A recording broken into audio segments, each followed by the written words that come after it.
Hey guys, Kevin here with eTrailer, and today I'm going to be showing you how to install the Roadmaster battery charge line kit here on our 2017 Chevy Silverado 2500. A battery charge line kit is one of the most essential flat towing components in my personal opinion, just because it's going to keep your battery charged as you tow. Now, if you flat tow your vehicle for a long distance, you could run into an issue where your battery ends up dying, and a lot of the times your braking system is powered solely by your battery. And with no braking system, you can have issues. It's going to put a whole lot more stress on your motorhome and on the brakes on your motorhome and wear those out, as well as your tires, which is going to end up costing you a whole lot more in the long run. This kit's going to include a fuse, some wire, and some ring terminals. And what this is going to do is it's going to run from your battery up to the fuse so that your battery on your vehicle and on your motorhome is going to be protected. And then that's going to run down to your 6-pole. And from that 6-pole socket, it's going to run over to your motorhome and then can charge your battery via your motorhome's battery. Now, if you don't have a charge line on your motorhome side, we do also sell that as well. That way you can charge your vehicle with your motorhome as you tow. Installation of this is going to be super simple. You won't have to lift your vehicle up at all. All you're going to have to do is just simply tie a wire in through your engine bay up to the battery. That's probably the trickiest part, but with a truck like this, it's pretty wide open. They give you plenty of space, so honestly, you could get this done in probably 15 minutes. For the first step of our installation, we're going to run our charge line wire into our 6-pole. Now, on this specific 6-pole, the spot for it's going to be right in that center. It's going to say A on it, and that's for our auxiliary. We'll put that in there, and before you put that in, just definitely make sure that you put it through the boot first. That way you can have this all kind of nicely sit together. And we'll screw down that terminal.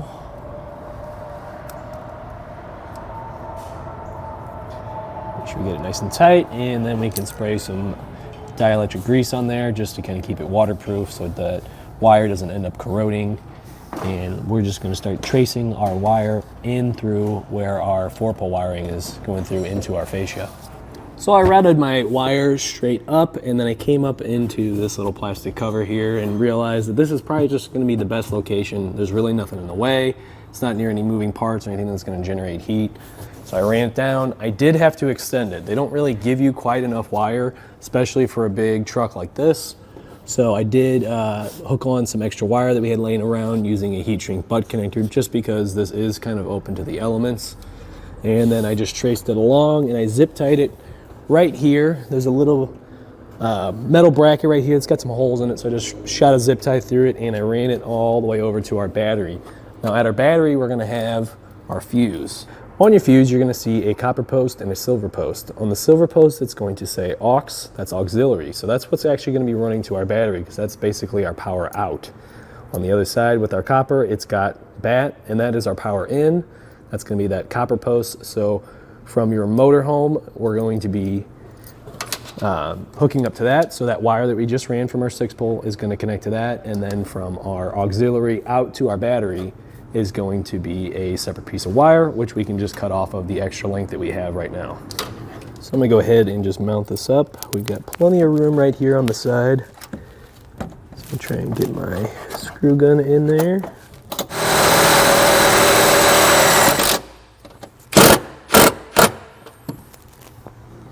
All right, now that we have that in place, we can go ahead and kind of get the right length that we need for our ring terminal. Make it kind of tight, but not too tight. We don't want a bunch loose, kind of hanging down that can get caught on anything, but we also don't want to make it so tight that it can get damaged. But we'll go ahead and cut that, strip back the casing, and then we can put on our ring terminal. All right, for this connection, we're going to want to use one of the smaller ring terminals. You're going to have 2 of these and then one larger one. That larger one is going to go to the battery. So that extra piece of wire that's going to run from the battery over to our fuse is going to have one small one and one large one on it. So we can go ahead and crimp those on.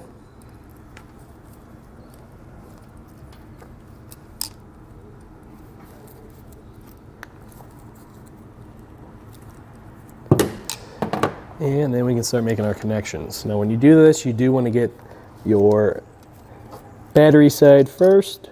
And by battery, I mean the one that runs up from your motorhome, from that 6-pole, and then we'll do the battery one after it for the battery on the vehicle itself.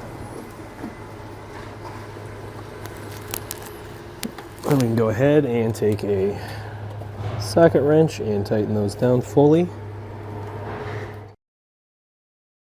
So there are plenty of other posts that I could put this on, but because we're going to be using a battery disconnect on this vehicle so it can be flat towed, we are going to just stick our charge line right here. You don't have to fully get that nut off if you really want to. It's going to try and fight you the whole way. Instead, what you can do is just kind of snip a little bit out of the ring terminal and slip it through. So I've gotten that loosened up.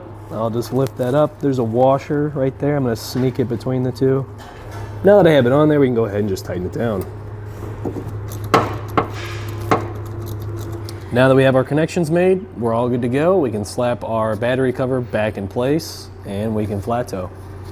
Your kit's also going to come with a little bit of wire loom. It's not really enough to go for the whole length for what we did here, but I am going to run it just along this front right here, just because this looks like it kind of kicks up quite a bit of dirt. So I want to just kind of try and protect that heat shrink butt connector that I put on there just between our two wires. Well, I think that about does it for today's installation of the Roadmaster battery charge line kit here on our 2017 Chevy Silverado 2500. My name's Kevin. Thanks for watching.